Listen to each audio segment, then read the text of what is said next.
शांति। आज 20 दिसंबर 2025 बाबा के महावाक्य। मीठे बच्चे, सद्गुरु आया है तुम्हारी ऊंची तकदीर बनाने, तो तुम्हारी चलन बहुत बहुत रॉयल होनी चाहिए। मीठे बच्चे, सद्गुरु आया है तुम्हारी ऊंची तकदीर बनाने, तो तुम्हारी चलन बहुत बहुत रॉयल होनी चाहिए। प्रश्न: ड्रामा का कौन सा प्लान बना हुआ है, इसलिए किसी को दोष नहीं दे सकते हैं? उत्तर: ड्रामा में इस पुरानी दुनिया के विनाश का प्लान बना हुआ है। इसमें कोई का दोष नहीं है। इस समय इसके विनाश के लिए प्रकृति को जोर से गुस्सा आया है। चारों ओर अर्थक्वेक होगी, मकान गिरेंगे, फ्लड आएगा, अकाल पड़ेगा। इसलिए बाप कहते हैं, बच्चे, अब इस पुरानी दुनिया से तुम अपना बुद्धि योग निकाल दो, सद्गुरु की श्रीमत पर चलो। जीते जी देह का भान छोड़ अपने को आत्मा समझ बाप को याद करने का पुरुषार्थ करते रहो। गीत: हमें उन राहों पर चलना है। ओम शांति। किन राहों पर चलना है? गुरु की राह पर चलना है। यह कौन सा गुरु है? उठते बैठते मनुष्यों के मुख से निकल जाता है, वाह गुरु। गुरु तो अनेक हैं, वाह गुरु किसको कहेंगे? किसकी महिमा गाएंगे? सद्गुरु एक ही बाप है। भक्ति मार्ग के ढेर गुरु हैं। कोई किसकी महिमा करते, कोई किसकी महिमा करते। बच्चों की बुद्धि में सच्चा सद्गुरु वो एक है, जिसकी ही वाह वाह मानी जाती है। सच्चा सद्गुरु है तो जरूर झूठे भी होंगे। सच होता है संगम पर। भक्ति मार्ग में भी सच की महिमा गाते हैं। ऊंचते ऊंच बाप ही सच्चा है, जो ही लिबरेटर गाइड भी बनता है। आजकल के गुरु लोग तो गंगा स्नान पर व तीर्थों पर ले जाने के गाइड बनते हैं। ये सद्गुरु तो ऐसा नहीं है, जिसको सभी याद करते हैं। हे पतित पावन आओ। पतित पावन सद्गुरु को ही कहा जाता है। वही पावन बना सकते हैं। वो गुरु लोग पावन बना ना सकें। वह कोई ऐसे नहीं कहते कि माँ में कम याद करो। भल गीता भी पढ़ते हैं, परंतु अर्थ का पता बिल्कुल नहीं है। अगर समझते सद्गुरु एक है तो अपने को गुरु नहीं कहलाते। ड्रामा अनुसार भक्ति मार्ग की डिपार्टमेंट ही अलग है, जिसमें अनेक गुरु अनेक भक्त हैं। यह तो एक ही है। फिर ये देवी देवताएं पहले नंबर में आते हैं, अभी लास्ट में हैं। बाप आकर इन्हों को सतयुग की बादशाही देते हैं, तो और सबको ऑटोमेटिकली वापस जाना है। इसलिए सर्व का सद्गति दाता एक कहा जाता है। तुम समझते हो, कल्प कल्प संगम पर ही देवी देवता धर्म की स्थापना होती है। तुम पुरुषोत्तम बनते हो, बाकी और कोई काम नहीं करते। गाया भी जाता है, गति सद्गति दाता एक है। यह बाप की ही महिमा है। गति सद्गति संगम पर ही मिलती है। सतयुग में तो है एक धर्म, यह भी समझ की बात है ना, परंतु ये बुद्धि देवे कौन? तुम समझते हो, बाप ही आकर युक्ति बताते हैं, श्रीमत देते हैं। किसको? आत्माओं को। वह बाप भी है, सद्गुरु भी है, टीचर भी है। ज्ञान सिखलाते हैं ना, बाकी सब गुरु भक्ति ही सिखलाते हैं। बाप के ज्ञान से तुम्हारी सद्गति होती है, फिर इस पुरानी दुनिया से चले जाते हैं। तुम्हारा ये बेहद का सन्यास भी है। बाप ने समझाया है, अभी 84 जन्मों का चक्र तुम्हारा पूरा हुआ है। अब ये दुनिया खत्म होनी है। जैसे कोई बीमार सीरियस होता है तो कहेंगे अब ये तो जाने वाला है, उसको याद क्या करेंगे, शरीर खत्म हो जाएगा। बाकी आत्मा तो जाकर दूसरा शरीर लेती है, उम्मीद टूट जाती है। बंगाल में तो जब देखते हैं उम्मीद नहीं है तो गंगा पर जाकर डुबोते हैं कि प्राण निकल जाएं। मूर्तियों की भी पूजा कर फिर जाकर कहते हैं डूब जा डूब जा। अभी तुम जानते हो ये सारी पुरानी दुनिया डूब जानी है। फ्लड्स होंगी, आग लगेगी, भूख में मनुष्य मरेंगे, ये सब हालतें आनी हैं। अर्थक्वेक में मकान आदि गिर पड़ेंगे। इस समय प्रकृति को गुस्सा आता है तो सबको खलास कर देती है। ये सब हालतें सारी दुनिया के लिए आनी हैं। अनेक प्रकार का मौत आ जाता है। बॉम्ब्स में भी जहर भरा हुआ है। थोड़ी बांस आने से बेहोश हो जाते हैं। ये तुम बच्चे जानते हो कि क्या क्या होने का है। ये सब कौन कराते हैं? बाप तो नहीं कराते हैं। ये ड्रामा में नूंद है। कोई पर दोष नहीं देंगे। ड्रामा का प्लान बना हुआ है। पुरानी दुनिया सो फिर नई जरूर होगी। नेचुरल कैलेमिटीज आएंगी। विनाश होने का ही है। इस पुरानी दुनिया से बुद्धि का योग हटा देना, इसको बेहद का संन्यास कहा जाता है। अब तुम कहेंगे वाह सतगुरु वाह, जो हमको यह रास्ता बताया। बच्चों को भी समझाते हैं ऐसी चलन नहीं चलो जो उनकी निंदा हो। तुम यहाँ जीते जी मरते हो। देह को छोड़ अपने को आत्मा समझते हो। देह से न्यारी आत्मा बन बाप को याद करना है। ये तो बहुत अच्छा कहते हैं। वाह सतगुरु वाह। पारलौकिक सतगुरु की ही वाह वाह होती है। लौकिक गुरु तो ढेर हैं। सतगुरु तो एक ही है सच्चा सच्चा, जिसका फिर भक्ति मार्ग में भी नाम चला आता है। सारी सृष्टि का बाप तो एक ही है। नई सृष्टि की स्थापना कैसे होती है यह भी किसको पता नहीं है। शास्त्रों में तो दिखाते हैं प्रलय हो गई, फिर पीपल के पत्ते पर श्री कृष्ण आया। अभी तुम समझते हो पीपल के पत्ते पर कैसे आएगा। श्री कृष्ण की महिमा करने से कुछ फायदा नहीं होता। तुम्हें अब चढ़ती कला में ले जाने के लिए सतगुरु मिला है। कहते हैं ना चढ़ती कला तेरे भाने सर्व का भला। तो रूहानी बाप आत्माओं को बैठ समझाते हैं। 84 जन्म भी आत्मा ने लिए हैं। हर एक जन्म में नाम रूप दूसरा हो जाता है। ऐसे नहीं कहेंगे फलाने ने 84 जन्म लिए हैं। नहीं, आत्मा ने 84 जन्म लिया। शरीर तो बदलते जाते हैं। तुम्हारी बुद्धि में ये सब बातें हैं। सारी नॉलेज बुद्धि में रहनी चाहिए। कोई भी आए तो उनको समझाएं। आदि में था ही देवी देवताओं का राज्य, फिर मध्य में रावण राज्य हुआ।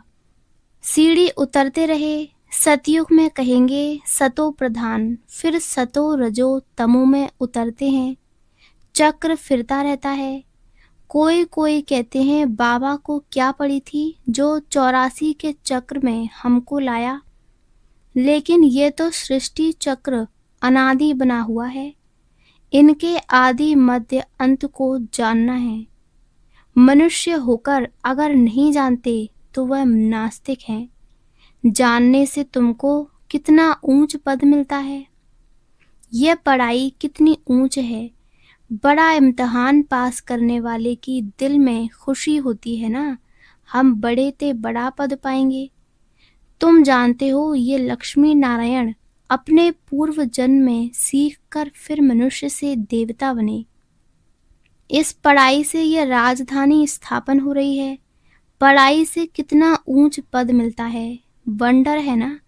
इतने बड़े बड़े मंदिर जो बनाते हैं अथवा जो बड़े बड़े विद्वान आदि हैं, उनसे पूछो सतयुग आदि में इन्होंने जन्म कैसे लिया तो बता नहीं सकेंगे।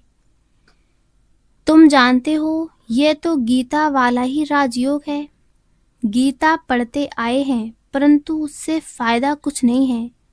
अब तुमको बाप बैठ सुनाते हैं।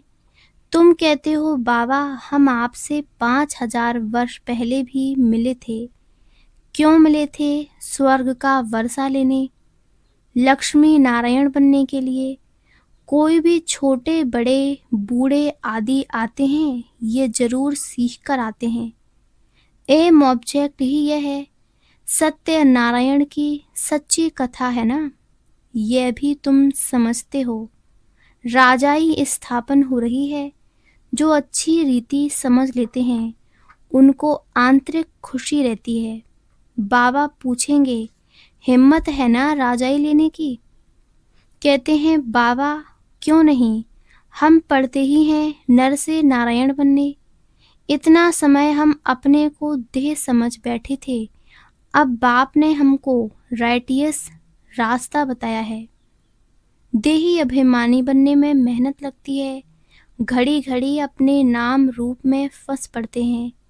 बाप कहते हैं, इस नाम रूप से न्यारा होना है। अब आत्मा भी नाम तो है ना। बाप है सुप्रीम परमपिता। लौकिक बाप को परमपिता नहीं कहेंगे। परम अक्षर एक ही बाप को दिया है, वह गुरु भी इनको कहते हैं। तुम सिख लोगों को भी समझा सकते हो। ग्रंथ साहिब में तो पूरा वर्णन है, और कोई शास्त्र में इतना वर्णन नहीं है जितना ग्रंथ में। जब साहिब सुखमनी में है, ये बड़े अक्षर ही 2 हैं। बाप कहते हैं, साहिब को याद करो तो तुमको 21 जन्म लिए सुख मिलेगा। इसमें मूझने की तो बात ही नहीं। बाप बहुत सहज करके समझाते हैं। कितने हिंदू ट्रांसफर हो जाकर सिख बने हैं। तुम मनुष्यों को रास्ता बताने के लिए कितने चित्र आदि बनाते हो, कितना सहज समझा सकते हो। तुम आत्मा हो, फिर भिन्न भिन्न धर्मों में आए हो। यह वैरायटी धर्मों का झाड़ है, और कोई को ये पता नहीं है कि क्राइस्ट कैसे आता है। बाप ने समझाया था, नई आत्मा को कर्मभोग नहीं हो सकता। क्राइस्ट की आत्मा ने कोई विकर्म थोड़े किया जो सजा मिले। वह तो सतो प्रधान आत्मा आती है, जिसमें आकर प्रवेश करती है। उनको क्रास आदि पर चढ़ाते हैं, क्राइस्ट को नहीं। वह तो जाकर दूसरा जन्म ले बड़ा पद पाती है। पोप के भी चित्र हैं। इस समय ये सारी दुनिया बिल्कुल ही वर्थ नाटे पेनी है। तुम भी थे, अब तुम वर्थ पाउंड बन रहे हो। ऐसे नहीं कि उन्हों के वारिस पिछाड़ी में खाएंगे, कुछ भी नहीं। तुम अपने हाथ भरपूर कर जाते हो, बाकी सब हाथ खाली जाएंगे। तुम भरपूर होने के लिए ही पढ़ते हो। यह भी जानते हो, जो कल पहले आए हैं वही आएंगे। थोड़ा भी सुनेंगे तो आ जाएंगे। सब इकट्ठे तो देख भी नहीं सकेंगे। तुम ढेर प्रजा बनाते हो, बाबा सबको थोड़े ही देख सकते हैं। थोड़ा बहुत सुनने से भी प्रजा बनते जाते हैं। तुम गिनती भी नहीं कर सकेंगे।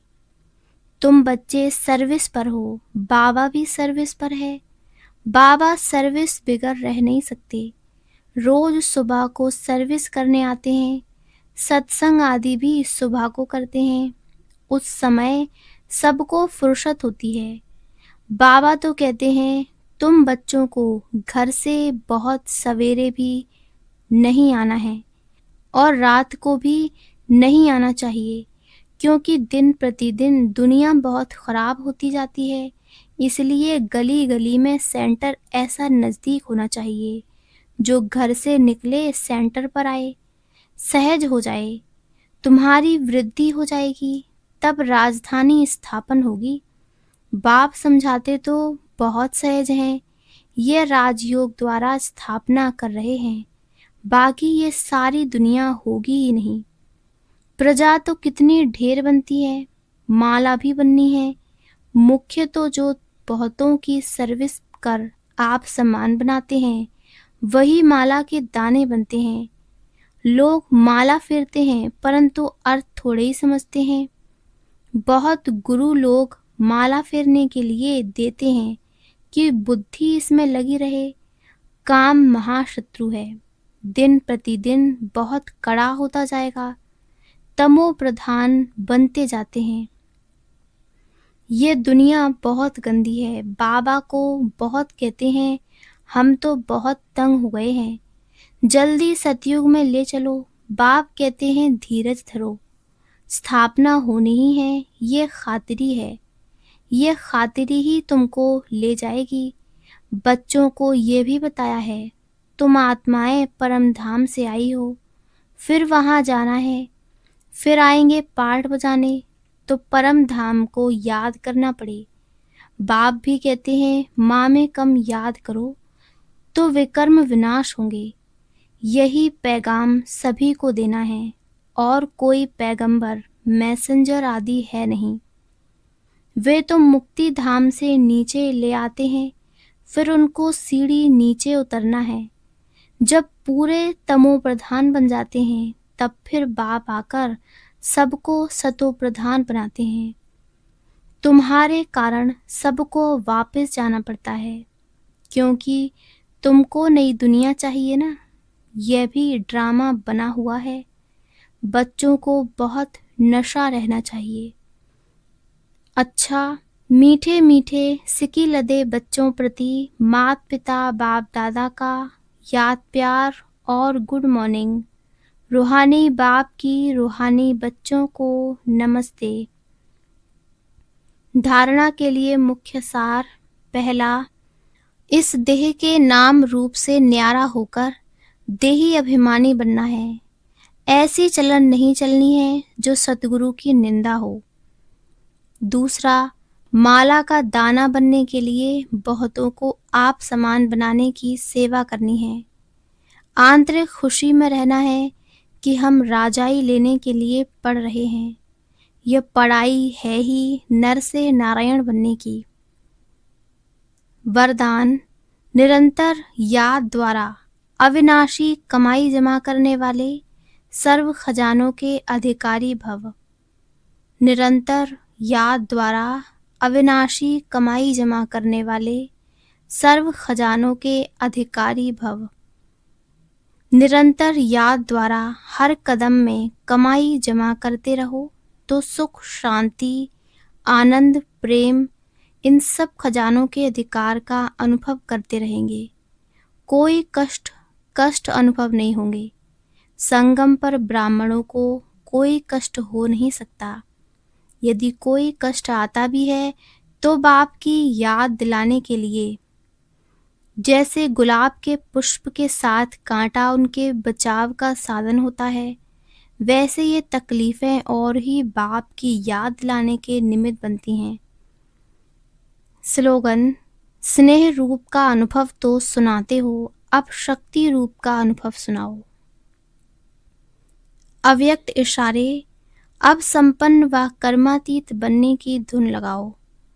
जैसे साकार में देखा, लास्ट कर्मातीत स्टेज का पार्ट सिर्फ ब्लेसिंग देने का रहा। बैलेंस की भी विशेषता और ब्लेसिंग की भी कमाल रही। ऐसे फॉलो फादर। सहज और शक्तिशाली सेवा यही है। अब विशेष आत्माओं का पार्ट है ब्लेसिंग देने का, चाहे नयनों से दो, चाहे मस्तक मणि द्वारा। अच्छा, ओम शांति, ओम शांति, ओम शांति।